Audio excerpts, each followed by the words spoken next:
Kitchen express आपण मानक स्वागत जनाऊँ। आज मु पनीर रेसिपी नहीं कि आसी।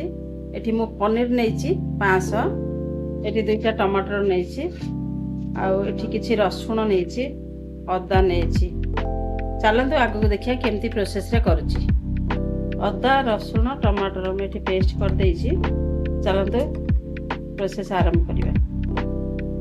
एठी मु लंका 2 चामच नहीं, हलदी आधा चामच नहीं, पनीर मसला 1 चामच नहीं। चलतु बनैबा। किछि कटा पियाज नहीं, तेल नहीं। मो स्वाद लगे एठी दालचीनी खंडे तेल रे फ्राई करिवि।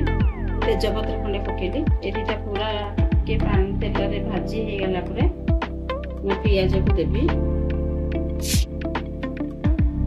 पियाज के तेल रे लाल लाल के भाजी हे गले तापर आगु हमें मसला देबा।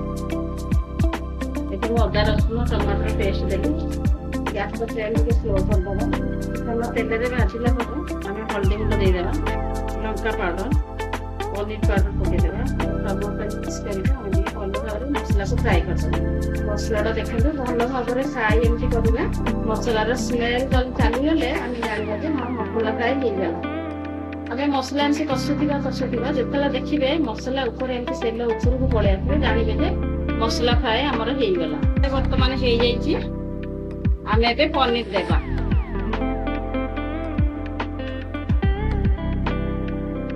मोटा मसला भलसे फ्राई पनीर देखते सुंदर देखा। गोटे कप पानी दे दूसरी। बेसी पानी देवानी अल्प 1 कप रु अल्प अधिक पानी रेडी हो पनीर रेडी हो जाइए। आपन को तो भल लगी पनीर रेडी हो जाइए। आम प्लेट को सर्व करवा। बर्तमान आमर पनीर पूरा रेडी हो जाइए। आपन को निश्चय भल लगी। चैनल को लाइक शेयर सब्सक्राइब करें।